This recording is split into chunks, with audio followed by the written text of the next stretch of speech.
반갑습니다. 오늘은 한수희 선생님 이거 상위 1% 인재는 어떻게 만들어지는가에 대한 네. 제 책을 네. 따끈따끈하게 내셨습니다. 이 책을 내시게 된 계기에 대해서 좀 말씀해 주시면 좋을 것 같습니다. 제가 이제 20년 정도 이렇게 현장에서 이제 많은 학생과 학부모님들을 만나오는데, 네, 사실은 이제 교육 환경이 지금 안 바뀌고 있지 않아요. 네, 과거 20년 전이나 지금이나 우리 학부모님들의 인식이 비슷하다라는 거죠. 네, 근데 사실은 좀 제가 답답해 하는 거는 이미 이제 우리 사회가 바뀌었어요. 네, 네, 시대가 바뀌었다라는 거예요. 네. 사회가 바뀌면 제일 먼저 바뀌는 게 그 사회가 필요로 하는 인재상이 바뀌거든요. 네, 근데 사실은 이제 우리 부모님들은 산업화 시대의 인재로서 교육을 받았어요. 그런데 우리 부모님들이 알고 있는 범위 내에서 최선을 다해서 우리 자녀를 키우고 있는 거죠. 네, 그런데 정말 치명적인 문제가 발생해요. 우리 아이들이 지금 우리 부모님들이 원하는 대로 우리 아이들을 키우면 우리 아이들이 좋은 대학을 가고 그 다음에 원하는 직장을 간다 하더라도 우리 아이들이 그 조직에 핵심적으로 꼭 필요한 핵심 인재가 아니라 언제라도 바깥 끼울 수 있는 부품과 같은 존재가 된다는 거예요. 그래서 이 새로운 인재상, 시대에 맞는 인재로 우리 아이들을 길러야 되는데 우리 부모님들은 알고 있는 범위 내에서 최선을 다해서 아이들을 지도하고 있는 거거든요. 네. 그래서 새로운 시대에 맞는 인재상을 우리 부모님들이 그런 거에 대한 인식을 해야 바뀔 수 있기 때문에 그런 부분에 대한 것을 우리 부모님들과 소통하고 싶어서 그동안 미루고 오다가 이제 드디어 책을 내게 되었습니다. 어떻게 보면 내가 기르고 있는 아이가 세상이 바뀌는 사회에서도 인재로서 잘 성장할 수 있게끔 부모로서 인식을 바꿔줌으로써 잘 갈 수 있게끔 안내해주는 그런 지도서가 될 수 있겠네요. 네네. 그런 측면에서 봐주시면 그만. 좋습니다. 그러면 본격적으로 이제 한번 이 내용을 보고 제가 학부모의 입장에서 궁금한 점들이 몇 가지 생기더라고요. 그래서 그런 부분에 대해서 한번 한수희 소장님께 여쭤보도록 하겠습니다. 일단 이 책 제목이 상위 1% 인재라는 키워드가 이제 보이는데요. 저도 그렇고 학부모로서 저도 그렇고 일반적인 학부모는 이렇게 생각하는 것 같아요. 가르칠 때 얘 공부 열심히 잘했으면 좋겠다. 그리고 좋은 성적을 받았으면 좋겠다. 그걸 통해서 자기가 원하는 대학교에 합격했으면 좋겠다. 그러면 그게 어떻게 보면 내 자식에게 해줄 수 있는 거를 다 해주는 것 같다고 생각이 들고 열심히 공부했으니까 상위 1% 인재로 갈 거야. 이렇게 제가 생각을 하고 열심히 학부모로서의 애정을 다하면서 열정적으로 가르치고 있습니다. 이렇게만 성실하게 한다고 하면 상위 1% 인재로 키우는 거 아닌가요? 네. 물론 이제 일면 그런 면이 있긴 해요. 네. 우리 부모님들이 원하는 거죠. 네. 우리 아이들 공부 잘했으면 좋겠다. 정말 원하는 대학 갔으면 좋겠다. 네. 하나 더 나아가서 원하는 자기가 일하고 싶은 직장 갔으면 좋겠다. 네. 아니면 자기가 원하는 창업했으면 좋겠다. 뭐 이런 맞아요.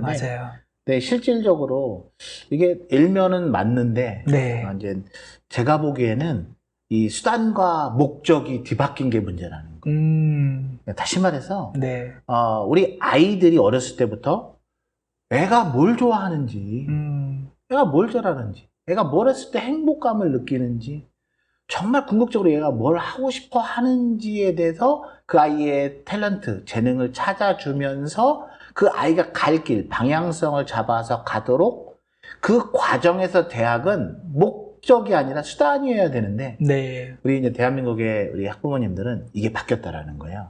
대학이 목적이 돼 있는 거죠. 그리고 나머지 것들이 수단이 돼 있더라. 그래서 수단과 목적이 바뀌어 있는 게 문제다. 궁극적으로 저는 이런 고민을 해봐요. 우리 부모님들이 원하는 아이들이 원하는 대학 갔으면 좋겠어요. 이게 굉장히 큰 목표예요. 우리 부모님들도 아이들도. 그런데 그 이면에 더 큰 목표가 있을 거예요. 목적이 있을 거예요. 궁극적인 목표. 다시 말해서 우리 애가 행복했으면 좋겠다. 아이가 정말 자기가 원하는 분야에서 전문가로 행복했으면 좋겠다. 그런데 OECD 국가 중에서 우리나라 사람들의 행복 지수가 하위권이죠. 왜 그럴까요? 저는 그 원인을 이렇게 우리 아이들을 키우는 데 있어서 이 원하는 대학, 이게 목적과 수단이 전도된 데에서 문제가 있다고 생각하기 때문에 그런 거에 대한 문제 제기를 하고 우리 부모님들이 한번 같이 고민해 보는 시간이 필요하다는 생각을 했습니다. 보통 저도 어떻게 보면 어렸을 때 학생으로서 살았고, 그때 제가 좋아하는 것 물론 하고 싶었고 잘하는 거 찾고 싶었지만 대학을 목표로 열심히 했던 거, 실질적으로는 일단 뭐 제가 원하는 과를 위해서 열심히 했던 것 같다는 생각이 드는데, 그래서 내 아이도 대학을 위해서 열심히 해라 이렇게 얘기하는 거는 좀 당연한 것 같다는 생각이 들어요. 다만 이제 우리 소장님께서 말씀해 주시는 거는 대학으로 시작하는 게 아니라 아이의 적성과 아이가 잘하는 것부터 먼저 바라봐야 된다라는 측면인 것 같아요. 저도 학부모 입장에서 그렇게 바라보고 싶죠? 어떻게 바라봐야 될까요? 바라보고 이렇게 키우는 거에 대해서 저는 어렸을 때부터 그런 거를 학창 시절부터 배워본 적도 없고, 어떻게 보면 그러니까 모르는 상황에서 그거를 해야 되는 거잖아요. 네. 방법을 알려주시죠. 그래서 우리 부모님들이 네. 아는 만큼 보이는 거라는 거예요. 네. 그래서 우리 부모님들이 이렇게 이제 사회의 변화에 따라 인재상의 변화도 빨리 인식을 하고 네. 거기에 맞춰서 우리 아이가 어떻게 하면 행복한 전문가로 성장할 수 있을지에 대한 그런 방법이 너무나 많이 있어요. 많이 있나요? 네, 너무나 많이 있죠. 조금만 이렇게 찾으면 너무나 많이 쓸 수 있거든요. 네, 저는 몰라요. 그래서 이제 들어야 됩니다. 네. 그래서 우리 부모님들이 먼저 그런 것들에 대하여 좀 이렇게 개방성을 갖고 좀 아는 만큼 보이는 거기 때문에 조금 더 시야를 확장하는 노력이 필요하다. 이렇게 말씀을 드리고 싶습니다. 알겠습니다. 네. 상위 1%로 가기 위해서 아이가 잘하는 것, 아이가 좋아하는 것을 찾는 것부터 시작을 하는 것, 그걸로 요 질문 마무리하도록 하겠습니다. 네, 두 번째. 사실 이 책을 이제 제목 자체가 상위 1%의 인재는 어떻게 만들어지는가에서 상위 1%의 인재는 학부모님들이나 전문가나 보는 사람마다 약간 정의가 달라질 것 같아요. 한수희 소장님께서 이 책을 쓰셨을 때 상위 1% 인재는 어떤 의미를 담아서 1% 인재라고 하는지 좀 말씀해 주시면 감사하겠습니다. 네. 자, 어떻게 보면 상위 1% 인재는 어떻게 만들어지는가. 이게 제목이 그죠? 어그로 끄는 제목 같아요. 네. 그죠? 그 대부분 이렇게 딱 통념적으로 생각하면 입시형 인재 아니면은 수재형 인재를 말하나 보다. 네. 그런데 이게 정말 이제 정반대의 개념입니다. 다시 말해서 우리 아이들을 명품 인재로 가는 길이에요. 네. 다시 말해서 우리 아이들이 자신의 분야에서 10개의 분야가 있고 100개의 분야가 있으면 그 자신의 분야에서 각각 1등이 될 수 있는 방법이 있어요. 그런 측면에서 상위 1% 인재라는 말을 붙였고요. 네네. 명품 인재가 되려면 사실은 이제 우리 인재도 상품으로 볼 수 있잖아요. 네. 명품 인재. 그러면 브랜드를 가져야 되거든요.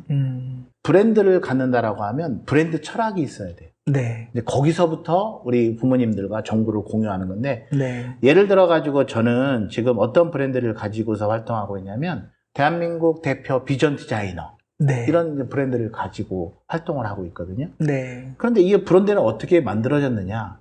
처음에 이제 아이들 이렇게 만나서 특목고 자사고 입시 대비를 해주는 여러 가지 활동을 했어요. 네. 근데 거기서 첫 번째 막힌 게 뭐냐면, 우리 특목 자사고뿐만 아니라 대학에서 우리 학생부 종합전형이 다 꿈의 전형이에요. 넌 어떤 꿈 가지고 있어? 네. 그 꿈을 이루기 위해서 어떤 노력을 해왔어? 이렇게 묻고 있는 거거든요. 네. 그걸 자기소개서로 표현하는 건데, 애들이 꿈이 없는 거예요.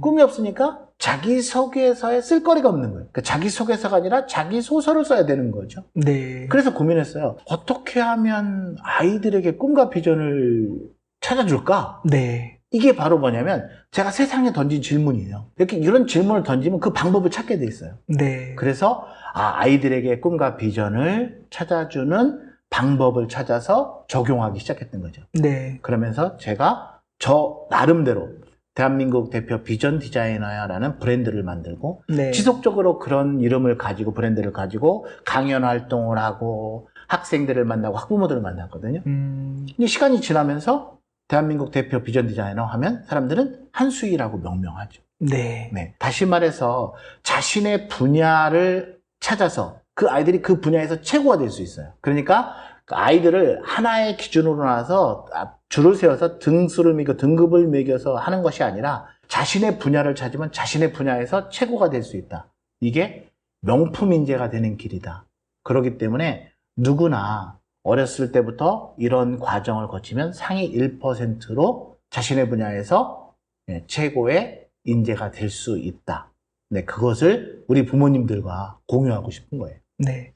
제 아이도 네. 제 아이가 좋아하고 잘하는 그 분야에서 이렇게 브랜딩이 딱 될 수 있게끔 쫙 성장시키게 되면 또 상위 1% 인재가 되는 거고, 거기에 제 아들이 하려고 하면 그렇게 그냥 되는 게 아니라 꿈을 갖고 있어야 된다라는 거겠죠. 그럼 여기서 이제 학부모의 입장에서 이런 거예요. 과연 꿈을 학부모로서 내 자녀에게 갖고 싶게끔 할 수 있을까? 가능한가? 그 다음에 그 방법은 무엇인가?에 대한 질문이 이제 나오는 것 같아요. 네, 사실은 이 책이 쓰여지고 우리 많은 학부모들과 배움의 길을 가고 있는 아이들이 읽어줬으면 하는 의미이기도 합니다. 네. 이 책에서도 그런 구체적인 방법이 다 서술되어 있어요. 네네. 어떻게 아이들을 꿈꾸게 할 것인가. 예, 억지스럽게 하는 것이 아니라 어떻게 하면 자연스럽게 아이들의 꿈을 끄집어낼 수 있을까. 그 정말 아이들이 하고 싶은 일을 어떻게 하면 잘 찾아줄까. 그런데 그것이 그냥 정말 자기가 좋아하는 것일 수도 있지만 정말 하나님이 우리 한 명 한 명을 보낼 때 너는 이런 재능을 가지고 세상에서 이런 의미 있는 일을 해 라고 주신 것을 우리는 소명이라고 하잖아요. 네. 그 소명을 아이들이 찾을 수 있으면요, 아이들은 누가 시키지 않아도 공부하고요, 누가 시키지 않아도 상위 1%의 인재로 성장하게 돼요. 그런 측면에서 우리 부모님들이 우리 아이들에게 꿈을 열어주고 꿈을 찾아주는 방법은 너무너무 많이 널려 있고요. 그런 것은 차고도 넘쳐요. 지식 정보는 차고도 넘치는데 그런 것들을 찾아서 우리 아이들에게 체험을 해주게 하는 것이 중요하고요. 학교에서도 자유학년제라고 하는 것이 바로 1년씩 잡아서 우리 아이들이 그런 꿈을 찾도록 도와주는 거예요. 그러니까 학교에서도 도와주고 있고, 그런데 이제 가까이에서 우리 부모님들이 더 도움을 줄 수 있으면 우리 아이들이 제대로 꿈과 비전을 설정할 수 있겠죠. 네. 20년간 네. 3만 명의 아이들의 꿈과 비전을 이제 심어주셨는데, 네. 그렇게 심어준 아이와 그렇게 이제 꿈을 발견하지 못한 아이의 차이가 있나요? 그 차이는 극명한 것 같아요. 네. 이제 아이들이 뭐 초등학교 5학년이라고 예를 들어봐요. 네. 그때 아이들이 꿈을 설정했어요. 네. 그럼 이 아이가 꿈을 설정하는 것이 뭐 계속 가느냐? 네. 사실 그렇지는 않아요. 네. 왜 그러냐면 중학교 시기를 우리는 진로 탐색기라 그래요. 그러니까 그 시기에는 꿈이 막 바뀔 수 있는 거예요. 탐색을 하면서 설정하는 기간이거든요. 네네. 그런데 이런 것을 경험해본 아이들은 다음에 꿈이 바뀔 때에도 그것을 꿈을 설정하고 그 꿈을 이루기 위해서 뭘 해야 되는지 프로세스를 알게 돼요. 그래서 우리 아이들이 초등학교 고학년이나 중학교 시기에 자신의 꿈과 비전을 제대로 설정하는 그런 체험을 한 번, 두 번 해본 아이와 그렇지 않고 공부만 열심히 하면 된다라는 생각을 가지고 한 아이가 나타나는 결과는 정말 천지 차이로 다를 수밖에 없어요. 제가 이제 20년 동안의 경험을 통해서 느낀 네. 그런 생생한 제 생각은 그렇습니다. 네. 사실은 이렇게 꿈이나 어떤 것들을 찾는 프로세스를 찾는 거는 되게 중요한 것 같고, 또 이 아이 이렇게 꿈을 찾을 수 있는 프로세스를 할 수 있는 이 친구가, 이 자녀가 부모가 됐을 때는 또 자기 자녀의 그런 프로세스를 또 알려줄 수도 있겠다는. 그렇죠. 선순환 구조가 일어나요. 그렇죠. 네. 네. 좋습니다. 다음 질문으로 넘어가도록 하겠습니다. 이게 있습니다. 학부모 입장에서 지금 4차 산업시대에 이 책에 보면 이게 4차 산업시대에 또 필수 역량 중에 하나가 창의융합 인재의 그런 역량인 것 같아요. 학부모 입장에서는 아까도 말씀드렸지만 좋은 대학교에 가기 위해서 이쪽으로 쭉 공부시키고 이쪽에 시간적인 그런 것들, 시간이 부족한데 이것까지 키워야 되나에 대한 그런 기회비용 여러 가지 계산을 할 수가 있잖아요. 이 창의융합 인재 역량을 꼭 10대 때 키워야 되냐, 아니면 20대 때 이후에, 아니면 직장 가서 키워도 되지 않느냐에 대한 질문을 학부모 입장에서 또 해봅니다. 그 창의융합인재, 미래인재로 성장하는 데 있어서 네. 우리 아이들이 이제 갖춰야 될 자질과 역량이 있어요. 네. 근데 이 자질과 역량을 키우는데도 골든타임이 있다. 네. 그게 언제냐면 제가 보기에는 초등학교 4학년에서 중학교 1학년이. 오. 왜 그러냐면 네. 중학교 2학년서부터는 이제 그 고교 입시에 해당하는 내신 성적이 이제 막 반영이 돼요. 그러니까 실질적으로 네. 아이들이 현실적으로 중학교 2학년 때부터는 입시 현장에 이렇게 던져지는 거죠. 네. 그런데 초등학교 4학년서부터 중학교 1학년 때까지는 자유학기 이제 자유학년제 요 시기에는 사실 공식적인 시험이 별로 없는 시기예요. 요 시기에 우리 아이들이 창의융합 역량을 길러주는 것이 중요해요. 이때 네. 기반을 닦아놓으면 그 다음에는 아이들이 유지하면서 조금씩만 해가면 되거든요. 네. 네. 그런데 가장 중요한 이 창의성을 기르는 것은 사실은 연결 지능을 키우는 거랑 연동이 돼 있어요. 네. 다시 말해서 우리가 창의융합 인재의 대명사 그러면 우리가 스티브 잡스를 뽑잖아요. 네. 스티브 잡스를 한번 생각해 보자고요. 스티브 잡스가 없던 것을 에디슨처럼 발명한 사람이 아니에요. 그죠? 네. 있던 것을 다른 걸로 연결시킨 거예요. 컴퓨터와 mp3를. 그렇죠. 이렇게 있던 거를 연결시켜서 전혀 새로운 것으로 만든 거예요. 네. 이게 바로 연결지능이에요. 네. 근데 연결지능을 키우려면은 어떤 것을 하는 게 가장 좋으냐면 연결지능과 창의성을 키우는 3가지 경험을 추천해줘요, 전문가들. 3가지 경험? 네. 네. 첫 번째가 뭐냐면 여행입니다. 여행? 네, 여행이에요. 여행, 저도 가족하고 갔다 오면 그냥 바다에서 수영하고 놀고 먹을 거 먹고 요 정도의 여행을 즐기는데 네. 그런 여행을 말씀드리는 건지 아니면 어떤 좀 다른 여행을 말씀해 주시는 자, 건지. 이제 이거 네. 여행도 네. 이제 이런 거죠. 관광성 여행이 아니라 네네. 공부하고 떠나는 여행이에요. 네. 근데 우리 아이가 네. 금융에 대해서 관심이 있으면요. 네. 금융에 대한 공부를 하고 금융의 도시를 여행하는 거예요. 샌프란시스코라든지 홍콩이라든지 네. 그러면 그게 가서 보이는 거예요. 그런 것들이.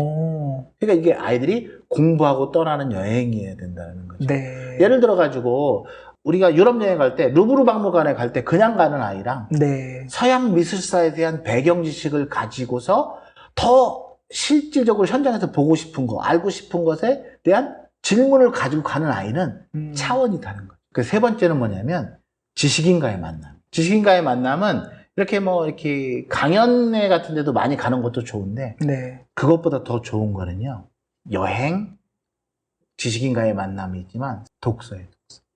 다시 말해서 지식인과의 만남을 대신할 수 있는 게 네. 독서라는 거죠. 네. 그러니까 우리 저명한 그런 박사님이라든지 이런 분들을 다 책에서 만날 수 있는 거죠. 네네. 네. 그래서 우리가 현실적으로 가장 추천해 주는 거는 아무래도 독서가 1순위다. 네. 이렇게 생각을 하는 거예요. 좋습니다. 공부하는 여행 있잖아요. 네. 이것도 되게 의미가 있는데 물론 독서도 되게 중요하지만 네. 이거를 보는 원장님들이나 학부모님들이 독서하는 여행 하고 싶은데 네. 실질적으로 네. 좀 활용할 수 있는 팁 같은 거 있을까요? 그래야 그걸 또 좋습니다. 듣고 활용할 것 같아요. 좋습니다. 저희가 한 7년 된 것 같아요. 7년. 네. 이제 학생들 중학교 2학년 아이들 15명을 이끌고 네. 유럽 13박 15일 여행을 한 적이 있어요. 15명 유럽 13박 15일 같이 가는 거 힘들었을 것 같은데 아무튼 네. 그런데 준비 과정이 1년 전이었어요. 1년 동안 준비를 하고 떠난 거였어요. 네. 네. 그 아이들이랑 영어 책으로 된 그 브리테니커 백과사전이 있어요. 네. 브리테니커 백과사전에 유럽 편을 애들이 공부를 한 거예요. 근데 유럽 편을 공부하면서 네. 선생님이 애들에게 지적 자극을 줬어요. 예를 들어가지고 루브르 박물관에 가면은 이런 것들을 통해서 이런 걸 배울 수 있어 얘들아. 예. 그다음에 로마에 가면은 기원전서부터 건축물들 홀로세움에서 이런 것을 볼 수 있고 이런 막 지적 호기심을 안겨준 거죠. 네. 그리고서 아이들과 부모님들과 함께 유럽 여행을 기획을 해요. 그래서 부모님들이 이제 재정적인 것도 도움이 돼야 되니까 네네. 미리 이제 부모님들도 준비를 하고 네. 그리고 떠나기 전에 2달 전에 그 아이들이 13박 15일 동안 유럽 5개국을 방문할 곳에 대한 컨텐츠를 영어로 다 만들어가지고 그것도 한 달 동안 애들이랑 공부를 한 거예요. 오. 영어학원이니까. 네, 그렇죠. 네, 맞아요. 그리고 나서 아이들에게 조를 3명 단위로 짜가지고 네. 5개 국가를 여행하는 데서 예를 들어서 첫 번째 조는요. 네. 영국에 대해서는 얘네들이 다 인솔하는 거예요. 공항에서 내리자마자 얘네들이 모든 걸 다 해결하는 거예요. 한인 민박집에 찾아가는 것도 얘네들이 힘으로 찾아가는 거고요. 네. 심지어 얘네들이 지하철을 잘못 타가지고 시간을 허비하더라도 선생님들은 관여하지 않아요. 그냥 걔네들을 따라가는 거예요. 그리고 그날 여행을 했으면 그날 브리핑을 해요. 오늘 우리가 이런 여행을 통해서 우리가 이런 걸 배웠다. 친구들과 의견을 나누고 그 다음에 내일은 우리가 이것을 할 것이다. 이렇게 하면서 7박 15일 여행을 했거든요. 네. 그런데 아이들이 지금도 그 얘기를 해요. 그때 정말 큰 꿈을 좀 더 확장했게 됐고 시야를 넓히게 됐다. 근데 그때 우리 경험은 이거는 뭐 공부로 살 수 없는 경험이었다. 네. 그래서 아이들이 그런 과정을 통해서 시야가 넓어지는 거죠. 네. 시야가 넓어지고 뭐 옥스퍼드 대학도 방문하기도 하고 옥스퍼드 대학에 가려면 어떤 것 준비를 해야 할까? 뭐 이런 것들도 거기서 들으면서 네. 아이들이 이제 생각이 많이 커지는 거죠. 그래서 우리 부모님들이 아이들을 데리고 여행을 할 때도 단순하게 뭐 이렇게 홍콩 여행을 간다 하더라도 아이들에게 여행 계획을 짜보게 시킨다든가 거기서 아이들이 어디에 가보고 싶은지 거기서 뭘 알고 싶은지 이런 것들을 사전에 아이들이 사전 조사하게 하고 그 철저하게 아이들이 주관해서 그 여행을 해보게 하는 것. 그리고 갔다 와서도 이 여행을 통해서 우리가 뭘 배우고 느꼈는지 아이가 이야기를 하면 부모님들은 공감을 일으켜주면 되죠. 똑같은 곳을 갔는데 왜 나는 못 보는 건 너희들은 그런 걸 어떻게 찾아냈지? 그래서 네. 아이들을 격려해주면 아이들은 그런 것에 직접 호기심이 발동해요. 그래서 다음에 갈 때도 좀 더 여행을 잘 기획하고 좀 더 이렇게 공부하고 떠나는 여행이 돼야 되겠다. 이런 거에 대해서 아이들이 흥미를 느낀다면 그리고 이제 오히려 이제 부모님들이 나중에는 편하죠. 왜냐하면 애가 또 영어를 공부해야 되는 목적도 커지기 때문에 우리는 이렇게 얘기하는 거죠. 야, 우리는 영어 못해도 돼. 네. 너희들 믿고 간다. 호텔에서 영어 안 돼도 우리 너희들만 믿을 거야. 그렇게 아이들이 진짜 해결하면 그거에 대해서 또 고마워하고 칭찬해주고 하면 이런 것들이 선순환 구조가 됐어요. 사실 저도 그렇지만 가족들이나 이렇게 여행을 떠날 때 아이들은 따라오는 거고 네. 엄마 아빠가 다 이렇게 계획 짜서 수동적으로 가는 건데 이건 반대로 학생들이 앞에서 주도적으로 하는 거기 때문에 이때 스스로 조사하면서 창의적인 융합 인재의 그런 어떻게 보면 또 여행이 그런 또 그 체질을 변화시킨다고 해야 될까? 이런 것들에 대한 거를 또 느끼게 되네요. 하나 더 이렇게 덧붙여서 말씀드리면 네. 그러니까 우리가 이제 그 문화가 중요한 것 같아요. 문화. 네. 어떤 문화예요? 그러니까 네. 가족 문화죠. 가족 문화. 가족 네. 문화. 그래서 네. 여행을 하더라도 우리는 이제 아이들의 교육을 위한 거라면 아이들이 주인공을 만드는. 그러니까 너희들에게 맞춰줄 거야. 그러니까 너희들이 기획을 재미없게 하면 재미없는 여행 되는 거고. 네. 너희들이 정말 멋지고 남는 게 많은 여행이 되려면 너희들이 기획을 잘해야 돼. 그래서 사전 준비 기간을 주고 네. 그거에 대해서 애들이 기획을 잘했으면 칭찬해주고 아니면 중간에서 이것도 넣었으면 좋겠다라고 하는 것은 부모님들이 첨가해 주되 결정은 아이들이 하게 해줘. 네. 그러면 아이들이 오히려 더 그렇게 그런 여행을 기획해보고 뭐 한 이런 경험들이 학교에 가서도 어떤 프로젝트를 할 때 애가 주도적으로 그걸 해나갈 수 있고 네. 나중에 사회에 나가서도 직장에 나가서도 주도적인 인물로 바꾸는 그것이 저는 가족 문화에서 출발한다 이런 생각을 하기 때문에 네. 우리 이 방송을 보고 계신 분들이 네. 한번 가족 문화에도 실행해보고 네. 또 뭐 이제 교육자시면은 학원에다가도 제자들에게도 적용해보는 게 어떠실까 그렇게 생각을 해봅니다. 좋습니다. 학원의 이런 문화도 아이들이 주도적으로 할 수 있는 문화로 바꾸면 좋을 것 같습니다. 다음 질문으로 넘어가도록 하겠습니다. 이 부분입니다. 네. 4차 산업 시대에 학부모는 어떻게 준비해야 되냐. 그러니까 저도 학창 시절 때 3차 산업 시대에 그런 부모죠. 학생으로 살았는데 지금의 9살짜리 아이는 4차 산업 시대를 살아가고 있어요. 그래서 제가 얘한테 알려주는 게 3차 산업 시대에 적합한 거를 알려주는 그런 걱정이 있어요. 그리고 4차 산업, 또 5차 산업 몰라요, 잘. 근데 이때는 얘는 살아야 되잖아요. 이 부모로서 어떻게 잘 살 수 있도록 가이드를 해야 될까요? 라는 질문입니다. 우리 사회가 바뀌면 인재상이 바뀐다라고 했는데 그냥 이렇게 좀 피부에 와닿는 얘기를 한번 해볼게요. 네. 자, 우리가 이제 그 30년 전에, 20년, 30년에 삼성전자 우리가 생각해 보자고요. 네네. 그러니까 삼성전자는 그때는 글로벌 1등 기업이 아니었어요. 네. 그러니까 삼성전자는 어떤 인재가 필요했냐면 그 당시에 자기들이 벤치마킹할, 모방할 소니라고 하는 그런 대상이 있었잖아요. 그렇죠. 그러니까 누군가가 앞에 나가고 치고 나가고 있는 선두 기업이 하고 있는 것을 잘 모방해서 네. 그 조금 변형해서 또 값싸게 새로운 걸 내놓는 게 그런 전략이었을 거예요. 그죠? 네. 근데 그런 시대에는 지금처럼 이게 산업화 시대에 우리 부모님들이 공부했던 것처럼 지식을 가지고 공부해도 그런 이제 모방의 천재들을 만들어줘요. 네. 그런데 삼성전자, LG화학, 포스코 우리나라 기업들도요 글로벌 굴지의 1등 기업이 돼버렸어요. 네. 누구 뭔가 벤치마킹 하고 싶어요. 근데 벤치마킹할 대상이 없어요. 네, 이제 네. 그러니까 뭐예요? 새로운 창의성을 가진 인재를 필요로 하는 거예요. 아, 이제 바뀌었네요. 네. 그런데 우리 부모님들은 아직도 지식 중심으로 산업화 시대의 인재를 키우는 쪽으로 가고 있어. 그래서 제가 언제든지 바꿔 키울 수 있는 부품이 대체제가 될 수 있다라고 말씀을 드린 거예요. 네. 굉장히 무서운 얘기죠. 네. 무서운 얘기죠. 근데 그런 측면에서 우리 부모님들이 과거의 열쇠로 미래 문을 열 수가 없어요. 그렇기 때문에 우리 부모님들 인재상의 변화부터 인식을 해야 돼요. 네. 그러면 창의융합 인재는 미래 인재는 어떻게 키워져야 되냐면 방식이 확 바뀌어야 되는 거예요. 네. 그러니까 과거에는 이건 거예요. 보통 지식인을 키우는 교육이었어요. 근데 지금은 한 사람 한 사람 개성을 살리는 교육으로 바뀌어야 되는 거예요. 그게 지식 중심이 아니라 역량 중심으로.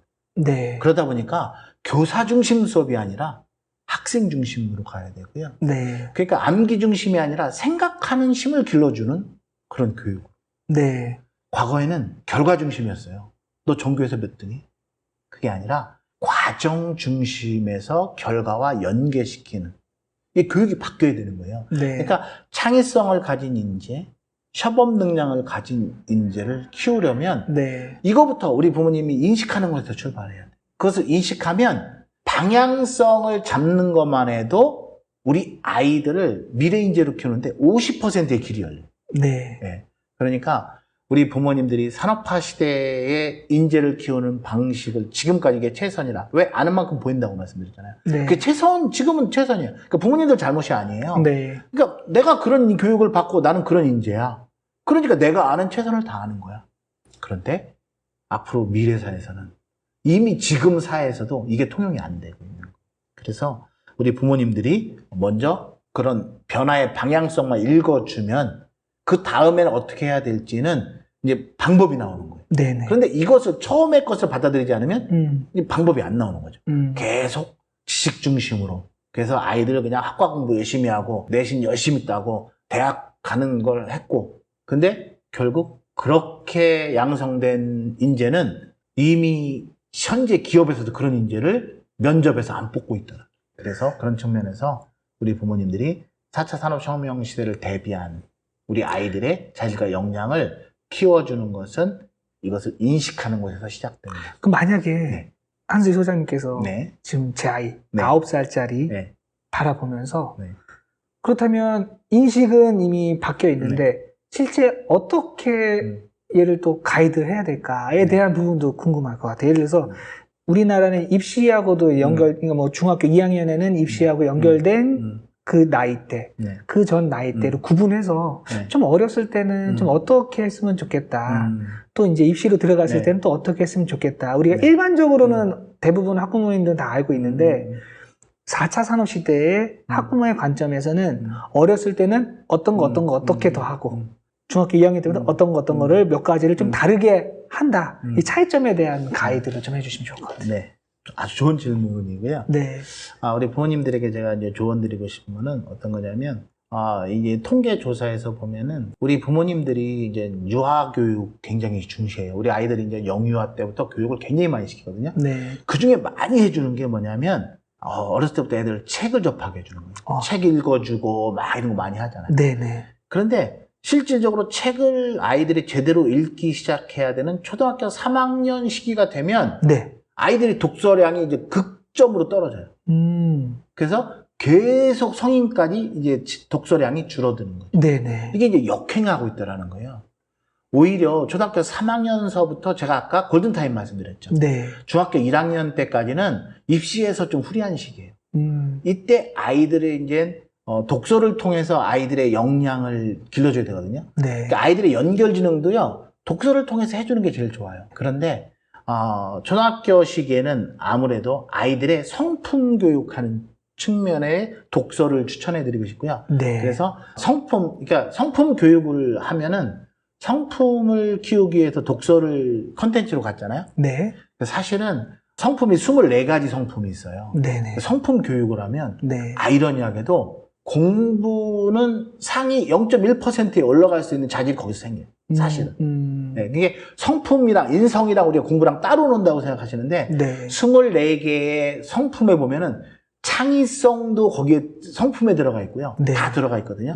그래서 초등학교 때는 아이들이 다양한 독서를 하는데 그래서 저희가 창의융합인재 역량을 키우는 독서 로드맵을 또 저희들이 이렇게 부모님들에게 제공하고 있어요. 필요하시면 그런 정보를 드릴 테니까 네. 초등학교 시기에 그런 독서를 많이 시켜주시고 네. 네, 그 다음에 중학교 2학년이 되면 이제 아무래도 우리 아이들이 자신의 꿈과 비전으로 가는 데 있어서 필요한 수단이라 그랬잖아요. 네네. 근데 그래도 뭐 가장 좋은 수단을 만들어주는 게 좋잖아요. 네네. 네, 그래서 중학교 2학년 들어갈 때는 이런 것들을 아이들이 요때 습성화가 되면은 독서를 하지 말라 그래도 여기 습성화된 애들은요, 주기적으로 자기가 시간 나는 동안에 한 달에 2권 정도 책 읽는 거 어려운 일 아니거든요. 네. 그렇게 하면서 쭉 가면 우리 아이들의 창의융합 역량이요, 지속적으로 가면서도 공부를 잘할 수 있는 방법, 그리고 상위 1% 인재로 갈 수 있는 방법은 열려 있다라는 거예요. 그래서 제가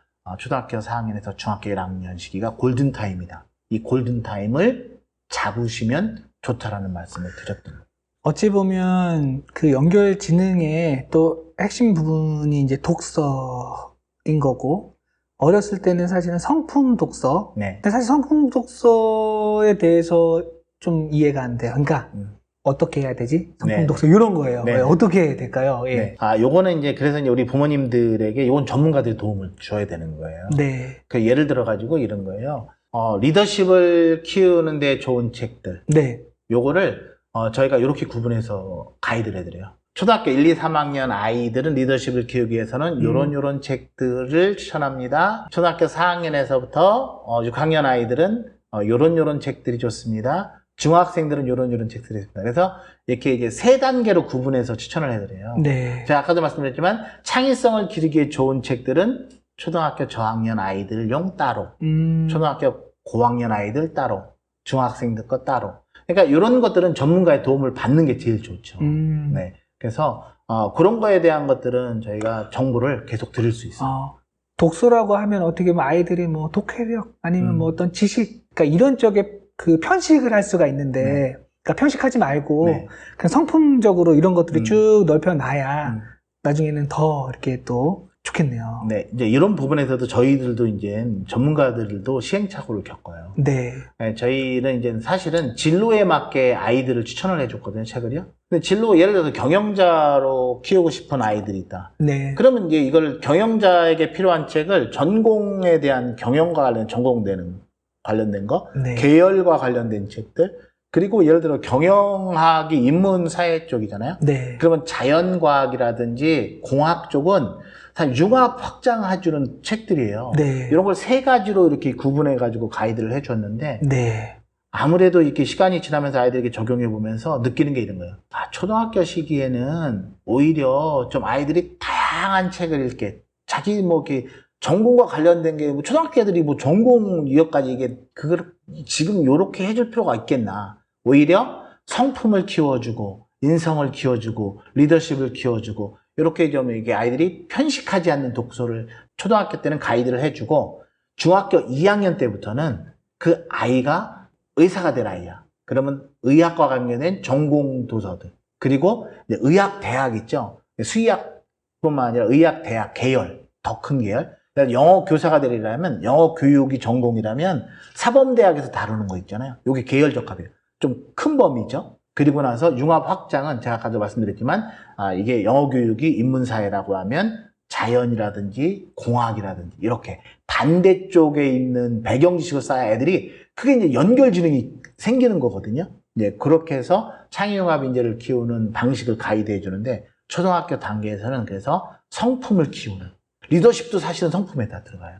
그런 쪽에 초점을 맞춰서 해주는 것이 바람직하다고 생각합니다. 사실 우리가 인생을 초등학교 아이를 바라보고 있으면 짧게 보거든요. 그러니까 예를 들어서 초등학교 2학년에 맞게끔 하고 그럼 그거에 맞춰서 최적화된 그 지식만 주면 된다. 근데 사실 인생이 좀 길다 보니까 그러니까 대학교 이후하고 자기가 배운 거를 써먹을 그 기술적인 시기가 있는데 더 시간이 지나면 지날수록 이렇게 성품적인 거나 이런 것들이 더 발휘되는 그러한 사회적인 그런 지위나 높아질수록 기본적인 그런 것들이 훨씬 더 좀 저는 개인적으로 중요하다고 생각을 하는데 그거를 어렸을 때 해야 된다. 제가 이제 제 학창 시절을 되돌아보면 제 친구 중에 한 친구가 책을 유난히 좋아하는 친구가 있었어요.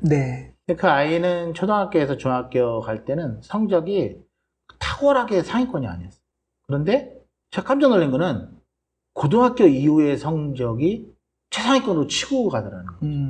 그러니까 그게 어렸을 때 초등학교 때 책을 많이 읽어놓은 게 논리사고력 이런 것들이 그 당시에 키워진 것이 진짜 논리사고력이 필요한 고등학교 공부에서 저는 그게 발휘됐다고 생각을 하거든요. 그래서 사실은 제가 이제 강연을 가기 위해서 부산을 열차 타고 가고 있는데 내 앞자리에 이제 그렇게 마주보는 좌석이었는데요. 초등학교 한 5학년 애가 책을 읽고 있었어요. 그랬더니 엄마가 같이 가다가 아이의 등을 탁 때리면서 이렇게 얘기하더래요. 야, 쓸데없는 거 하지 말고 공부해. 이렇게 얘기를 하더라고요. 제가 보기에는 그 아이 진짜 공부하고 있는 아이였거든요. 근데 진짜 공부하고 있는 아이를 쓸데없는 일 하지 말고 학과 공부하라고 이렇게 말씀하시는 걸 보고 제가 깜짝 놀란 적이 있어요.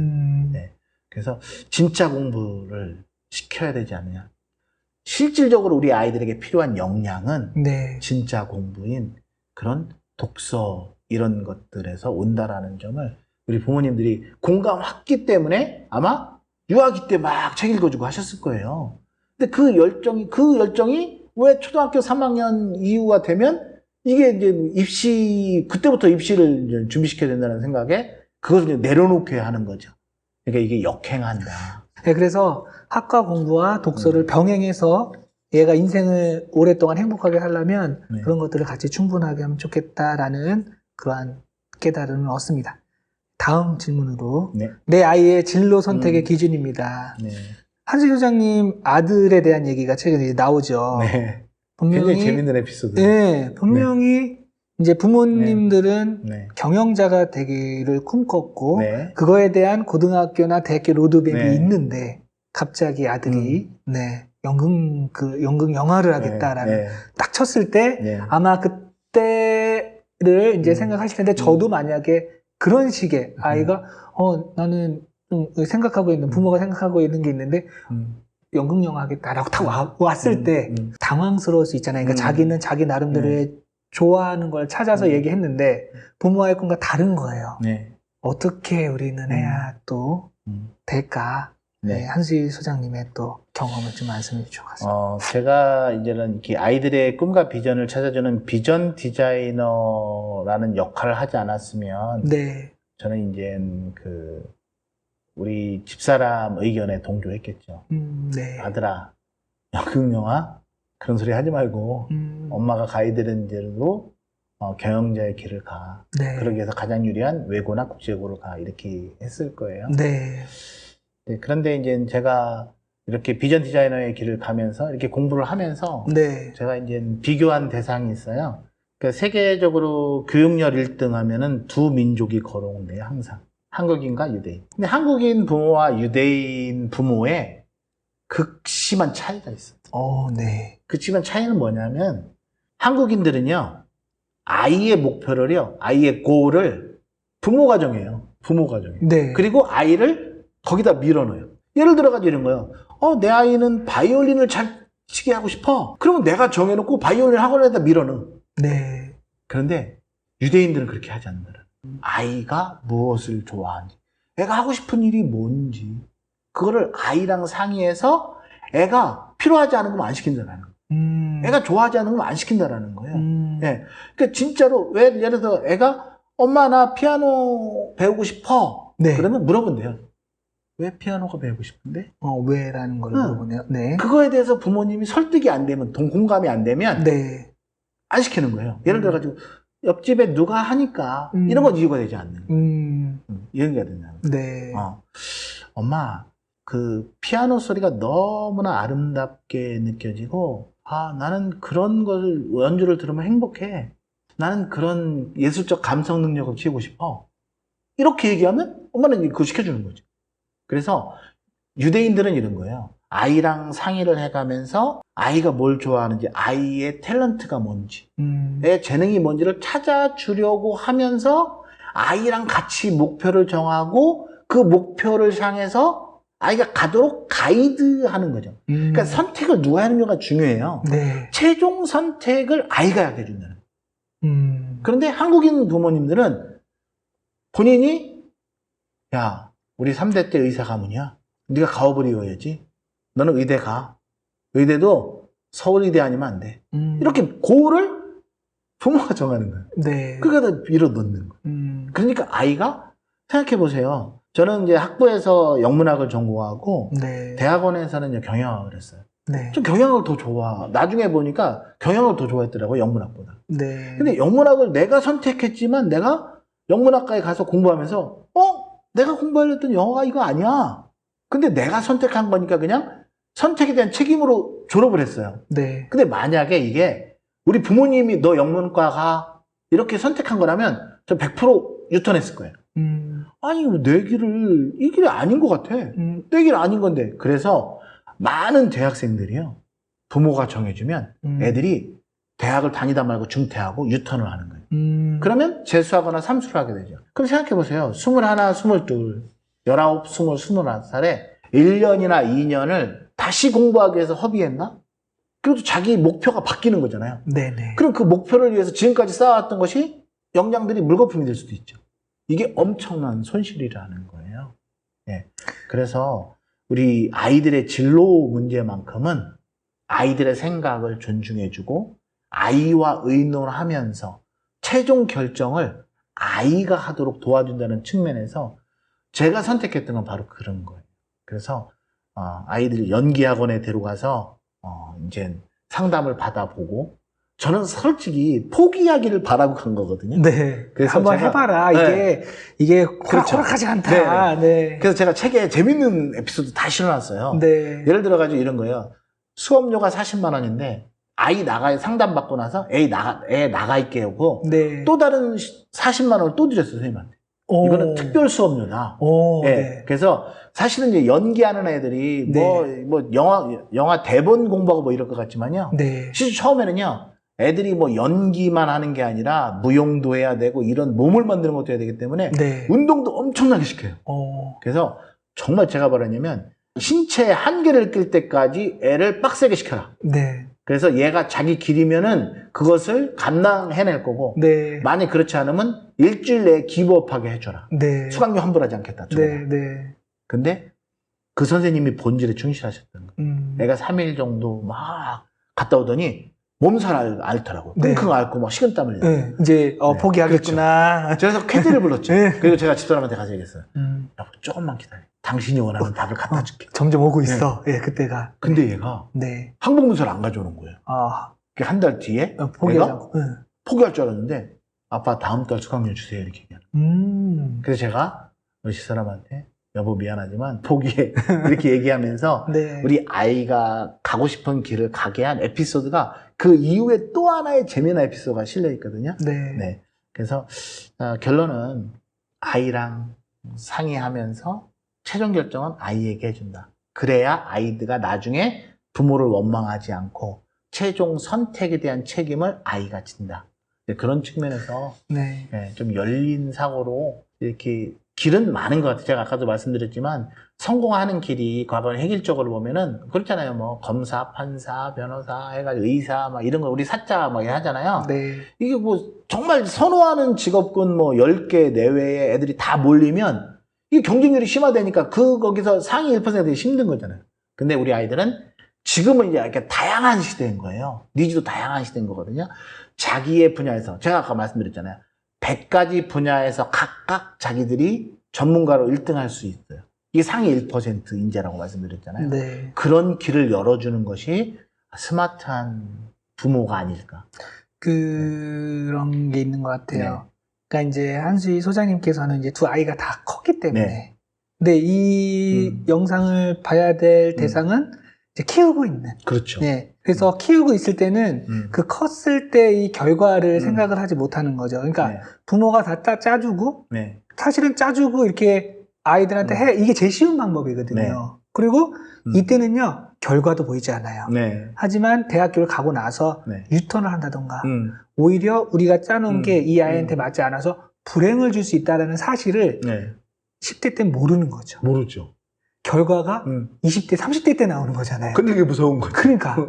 그래서 네. 유대인이 어떻게 보면 더 지혜로운 네. 게 결국 자기 인생은 자기가 책임지는 거지 부모가 책임지는 게 아닌데 미래 20대, 30대 때 유턴하지 않고 더 행복한 인생을 찾는 그것이 부모가 짜주는 그게 맞을 수도 있지만 그렇지 않을 확률이 더 많을 수 있기 때문에 어떻게 보면 교육열이 되게 세계에서 뛰어난 한국인과 유대인의 차이인가. 네, 하나 더 이렇게 고민해 볼 필요가 있어요. 네. 자, 어떻게 보면 그 세계적으로 교육열 1등이 한국인들과 유대인이라고 하잖아요. 네. 그렇게 보면 이제 뭐 시작은 비슷하게 출발하는 거잖아요. 네. 근데 결과론을 들여다보면 글로벌 금융이라든지 네. 경제를 주도하는 대부분의 리더들은 유대인이라는 거예요.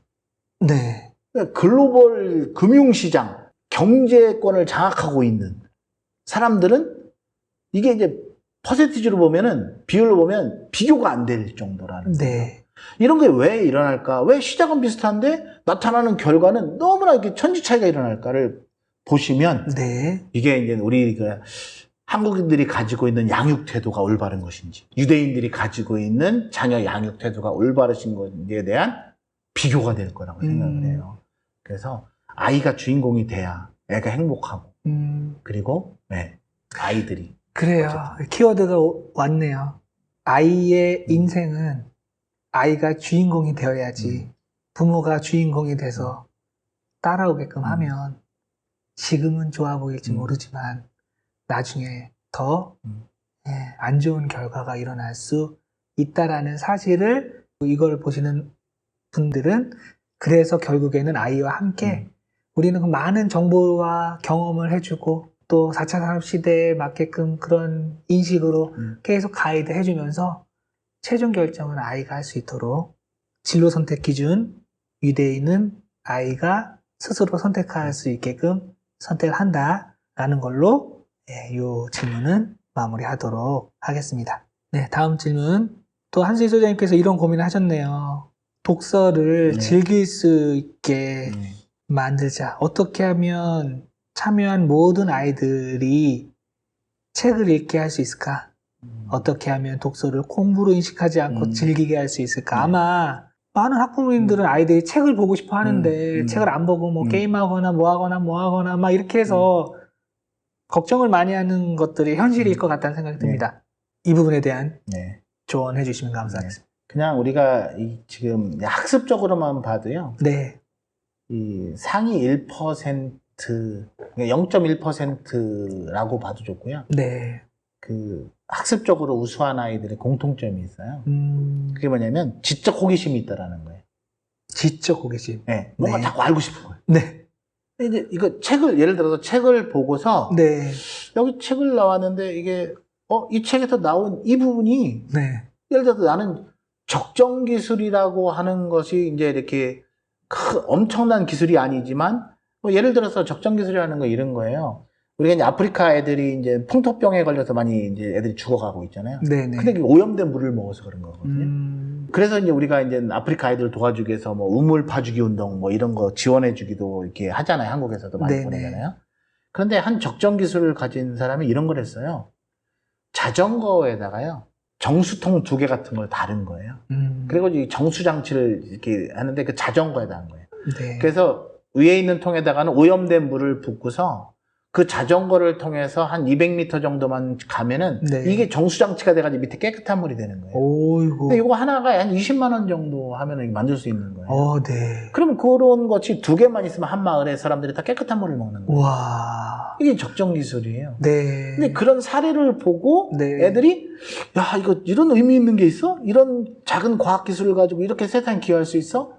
그럼 다른 것들은 뭐가 있을까? 네. 고민해가지고 그런 것들을 이걸 찾으려면 적정 기술을 공부하려면 내가 어떤 책을 또 봐야 될까? 네. 뭐 이런 것들. 네. 그게 이제 지적 호기심에서 또 다른 책을 읽어보게 하는 거거든요. 네. 아니면 또 다른 이런 지식인들의 그런 강연도 들어보고 싶고 하는 거. 이 지적 호기심이에요. 네.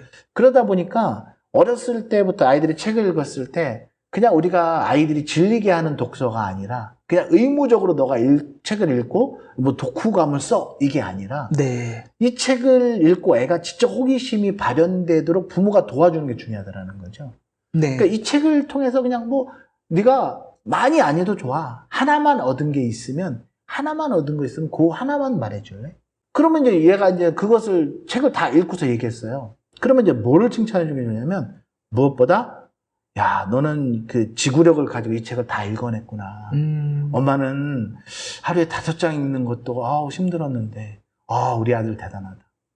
그런 거부터 먼저 칭찬을 해줘요. 보통은 그 내용 보고 야 이거 네, 이렇게 하는데, 네. 그러니까 뭐 그걸 자꾸만 판단하고 평가하고 이런 게 아니라, 왜 글씨 삐뚤게 썼어? 예, 그러니까 애의 잠재력을 키워주는 이게 칭찬을 먼저 해줘야 되는 거예요. 네. 와 대단하다. 너 인내심도 크다.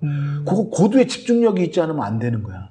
아, 엄마는 너 나이 때 그런 고도의 집중력을 발휘하지 못해가지고 지금도 책 읽는 게 힘들어. 네. 아, 우리 아들 부럽다. 우리 딸 부럽다. 거기서 얻은 거 하나만 엄마 좀 얘기해줘라. 엄마 다 못 읽었어. 그럼 애가 얘기해주면 너는 이거 똑같은 걸 보고도 어떻게 그런 생각을 하니? 와, 너는 정말 멋지구나. 그래. 그러면 너 이거를 어떻게 네 삶에 적용할 생각이니? 그럼 애가 얘기하면 너는 벌써 그거에 대한 생각을 가지고 있구나. 엄마는 상상도 못하는 걸 너는 하고 있어. 와, 너무 부럽다. 나는 공부 네가 지금 조금 못해도 돼. 나는 이런 모습이 너가 너무 자랑스럽고 대견해. 이렇게 아이가 뭔가를 하나 했을 때 그 아이가 의미를 느끼고 자기가 자부심을 느끼고 그런 걸 통해서 자존감을 키워주는 이런 쪽으로 하면은 애가 책을 읽지 말라 그래도 애가 그 책을 읽고 엄마한테 가서 자랑을 한다. 보통은 독후감 쓰고 평가가 들어가잖아. 그러니까 의무감으로 하면 이게 공부고요. 애가 즐기게 해주는 문화를 만들어. 제가 아까 그 문화를 얘기했잖아요. 가족 문화. 가족 문화. 그래서 제가 아는 분들은 삼국지를 아이 파는 애가 읽고 어른 파는 이렇게 그거 가지고 막 이렇게 재밌게 이렇게 세 가족이 토론을 하니까 애가 신이 나는 거예요. 그러니까.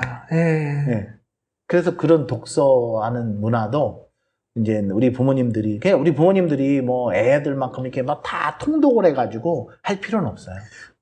그냥 아이가 책 읽는데 같이 우리는 그래도 예를 들어서 뭐 일주일에 뭐 이렇게 주말에는 같이 우리가 이제 거실에 이렇게 테이블을 해놓고 같이 독서하는 시간을 갖는다라든지 많이 안 해도 돼요, 어른들은. 그러면 그러니까 이제 이런 것도 있잖아요. 그러니까 이제 우리 부모의 욕심은 책을 보고 뭐 서론, 본론, 결론 이렇게 깔끔하게 이렇게 잘 쓰기를 바라는 마음이 또 있잖아요. 그러니까 그걸 바라는 마음이 있다 보니까 썼을 때 그 기준으로 이제 평가가 들어가는 거죠. 이것도 좀 키워야 되지 않나요? 이렇게 잘 쓰는 것도? 그러니까 이제 어떻게 보면 그냥 아이들의 그런 과정과 깨달음과 이런 거에서 칭찬을 통해서 동기부여를 빡 높이는 것도 참 좋고 책을 더 좋아하게 하는 것도 좋은데 그래도 서론, 본론, 결론은 뭐 그러니까 이제 글쓰기 이렇게 그런 것들에 대한 역량도 같이 높여주면 좋지 않을까에 대한. 자, 이제 여기서 이제 지금 세계적으로 이제 글로벌 기업들, 세계 글로벌 명문 기업들에서 그 학교 졸업생들이 없어서 못 들어가고 있는 세 개의 대학이 있어요. 이제 미국의 이제 시카고 대학과 세인트 존스 대학이랑 이제 우리나라에서도 이게 들어왔어요. 이게 카이스트에 창의융합인재학부가 생겼거든요. 과학 콘서트랑 12발자국을 쓴 정재승 교수가 만들었어요. 이게 이제 이 세계적인 지금 창의융합인재는 그 대학을 통해서 그게 모범 사례를 보여준 거예요. 시카고 대학이 미국에서도 서열이 이름이 별로 없던 대학이에요. 그런데 네. 총장님 한 명이 딱 새로 오시면서 네. 불과 20년 만에 미국 최고의 대학 중에 하나가 됐어요. 그래서 인문 고전 100권을 커리로 읽는 거예요. 네. 그걸 가지고 치열하게 공부하는 거고요. 세인트 존스 대학도 마찬가지예요. 그러니까 우리나라의 그 카이스트의 창의융합인재학부도 총 100권의 책을 읽게 돼 있어요. 그 중에서 70권을 학교에서 정해줘요. 그러니까 창의융합 미래인재에게 필요한 책 필수적인 70권을 정해주고 네. 아이가 자기 전공에 맞게 자기가 정말 키워야 될 역량에 대한 책은 30권을 아이가 선택하게 해요. 네네. 근데 이걸 가지고 어떻게 하게 하냐면 책 하나 읽을 때마다 2시간 분량의 유튜브를 찍게 해요. 스스로. 이 유튜브 100개가 2시간짜리가 유튜브에 올라가는 거예요. 네. 이게 4년 동안에 이제 그 아이들이 해야 되는 결과물인 거예요. 아니면은 이게 100개의 서평으로 이루어진 서평집이 하나의 이제 책으로 나와야 되는 거예요. 네. 결과물이에요. 그러니까 여기서 우리가 이제 참고해야 될 것은 우리 아이가 책을 읽고 자유롭게 자기가 그 책을 읽으면서 배운 거라든지, 거기서 재미있게 새롭게 안 거라든지, 내 삶에 적용해보고 싶은 거를 아이가 유튜브를 찍어가지고 창의융합인재 학부 애들이 하는 것처럼 계속 본인의 유튜브에다 올리잖아요. 네. 자, 이게 어떤 결과를 가져오냐면, 나중에 이 아이가, 이제 성장해서 대학을 갈 때도 이게 다 증거물이 되는 거예요. 저는 이런 100권의 책을 이렇게 유튜브로 기록이 다 남겨 있잖아요. 이게 증거물인 거죠. 그게 엄청난 증거물이 되는데, 이제 우리가 이런 것도 있어요. 책을 아이들이 좋아하게 하는 것 중에서 질적 충족도 있지만 양적 충족도 있어요. 네. 예를 들어서 내가 100권의 책을 읽었는데 100권을 다 유튜브로 내가 올려놨어. 애들은 그것이 굉장히 큰 자부심인 거예요. 그러니까 부모님들이 조금 더 간간히 해주면 좋은 거는 이거예요. 유튜브 댓글에다가 우리 아이의 무형적인 가치, 자산을 칭찬해 주는 거예요. 그리고 또 이제 지인들한테도 처음에 협조를 구하는 거예요. 우리 아이들 이 영상 좀 보고 친척이라든지 누가 있잖아요. 그분들도 격려 댓글도 적어주고. 그러면 앞에서 격려 댓글이기 때문에 그냥 유튜브를 보는 사람들도 거기에 격려 댓글을 하거든요. 네. 그럼 이 아이가, 그러면 또 거기서 그 사람들이 만약에 질문하는 것도 있잖아요. 네. 그럼 이 아이는 그 질문에 대해서 자기가 답을 해주는 또 영상을 찍어서 올릴 수도 있어요. 그러면 이거는 정말 진짜 공부를 한 거죠.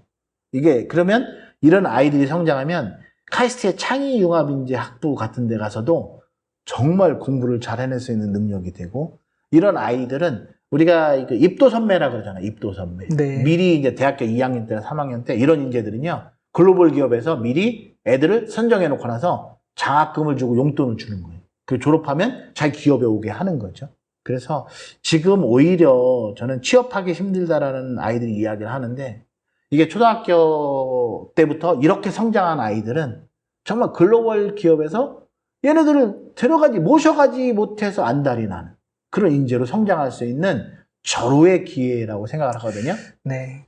어떻게 보면 이 책이라는 게 아이들에게 부모님이나 뭐 학원이나 학교에서 해서 수동적으로 쓰고 평가받는, 어떻게 보면 좀 부정적인 그런 감정을 갖게 할 수 있는 그런 상황에서 네가 본 거를 네가 자유롭게 유튜브로 얘기를 하고 발표해. 좀 적극적으로, 그러니까 평가의 중심이 아니라 오히려 더 자기주도적으로 할 수 있는. 사실은 또 유튜브 이렇게 얘기하려고 그러면 또 준비를 또 많이 해야 되거든요. 이게 그렇지. 쉬운 게 아니거든요. 네. 근데 본인 스스로 하면서 또 거기에 댓글도 달리고 좋아요도 받고 하면서 스스로 또 동기부여 받고, 참 선순환이 돼서 이게 차곡차곡 쌓이게 되면 더 좋을 것 같다는 그러니까 우리도 유튜브 찍어보면 유튜브 찍는 거 힘들지만, 네. 어렸을 때부터 아이들이 네. 자연스럽게 찍는 것이 습관화되면 아이들이 그냥 책을 읽고서 요약해 놓은 것을 자연스럽게 이렇게 네. 할 수 있기 때문에, 이제 그것도 이제 숙달되면 시간이 이렇게 절약되는 효과가 있기 때문에, 네. 뭐 아이들에게 추천해 주고 적극적으로 격려해 주시고 하면 아이들이 진짜 자기 분야의 최고의 전문가로 성장하는데, 네. 부모님들이 도울 수 있는 게 저는 그런 것이 아닐까. 아이들을 데리고 뭘 공부를 가르쳐 주는 게 중요한 게 아니라 애가 정말 그런 지적 호기심을 가지고 자기가 하고 싶어서 안달이 나게, 그러니까 즐길 수 있는 문화를 만들어주는 게 아닐까. 그러니까 초기부터 너무 평가 중심으로 가지 말고, 네. 초기에는 이렇게 또 독서에 대해서 잘 빠져들고 하면서 나중에는 뭐 이제 잡아야 될 때 또 그 학년이 있잖아요. 그 학년이 될 때는 또 그렇게 해서 또 부분적으로 또 수정하면 좋을 것 같다는 생각이 드네요. 아이가 스스로 하려고 하는데 시키면 하기 싫잖아요. 그쵸. 그렇죠. 인간의 본성이죠. 누가 시키게 하면 하기 싫은 거를 거. 칭찬해주고 격려해주면 그게 더 자연스럽지 않을까 생각합니다. 좋습니다. 이제 마지막 질문으로. 엄마들의 비전이, 그러니까 엄마들, 학부모님들이 갖고 있는, 부모, 아빠도 있겠죠. 그 비전이 자녀에게 미치는 영향이에요. 보통 사람들은 거의 안 하는 고민인데, 봐봐요. 한수희 소장님께서 고민하셨습니다. 어떻게 하면 이 땅에 많은 엄마가 비전을 가질 수 있을까를 고민하셨는데, 왜 이 고민을 하셨고, 이게 왜 중요한지에 대해서 말씀해 주시면 좋을 것 같습니다. 저는 이제 우리 아이들이 어떤 질문을 가지고 성장했으면 좋겠는가 이런 생각을 많이 해요. 실질적으로 제가 이제 아쉬운 거는 우리 부모님들의 영향이 제일 커요. 그러니까 우리 이제 애들 직업 만족도 조사라든지 직업 희망 조사를 보면은 요즘에 뭐 유튜브 크리에이터 이런 게 들어와요. 뭐 프로게이머도 들어오고 운동선수 들어오고 뭐 요즘에 좀 다양해지긴 했는데 이전까지만 해도 뭐 교사, 의사, 공무원 안정적인 거 위주가 다 상위권에 차지하거든요. 심지어 뭐 초등학생들도 그랬어요. 그런데 이런 것들이 우리 부모님들이 안정적으로 그냥 공부 잘해서 대학 가고 안정적인 직장 이렇게 부모님들이 가치를 가지고 있으니까 아이들이 이 스케일이 작아지는 거예요. 아이들이 가지고 품고 있는 질문도 작아지는 거예요. 그러니까 대한민국의 아이들은 어떻게 하면 삼성을 들어갈 수 있을까? 어떻게 하면 LG화학에 들어갈 수 있을까를 고민해요. 그런데 역으로 미국의 아이브리그에 다니고 있는 실리콘밸리에 있는 아이들은 어떤 고민을 하냐면 어떻게 하면 삼성보다 더 큰 기업을 만들지? 어떻게 하면 애플을 능가하는 기업을 만들 수 있을까? 이 고민을 해요. 아이들의 고민과 질문의 크기가 다른 거죠. 어떻게 하면 안정적인 직장을 갈 것인가? 어떻게 하면 글로벌 기업 그 이상 것을 내가 만들 수 있을까? 이 차원이 다른 거잖아요. 그러니까 우리 아이들이 부모의 가치관이 그만큼 중요하다는 거예요. 제가 이제 아이들 이렇게 이제 만나서 전국에서 제가 이제 가서 이렇게 아이들 찾아가서 행사하면서 애들 비전을 세워주는 비전 우대 워크숍 8시간씩 진행해요. 근데 제가 토요일 날이었어요. 대구에서 8시간 그 행사를 하고 이제 좀 지쳤죠. 그 다음날 이제 그 경남 사천에 가서 또 그 다음날 일요일에 하게 된 거예요. 그날 이게 겹치니까 좀 힘들었어요. 제가 좀 약간 지쳐 있는데 맨 마지막에 아이들이랑 인사를 하려고 했는데 중학교 2학년 여자애가 와서 이런 얘기를 했어요. 소장님 뭐 때문에 이런 일을 하세요? 이렇게 질문하는 거예요. 그래서 제가 이런 질문을 하네? 그랬더니 애가 이렇게 얘기하는 거예요. 소장님 답변하실 필요는 없어요. 소장님 근데 이 일을 계속해 주세요. 소장님이 이 일을 계속해 주시면 대한민국의 더 많은 청소년들이 멋진 꿈과 비전을 가지게 될 것 같아요. 소장님 정말 좋은 일 하시네요.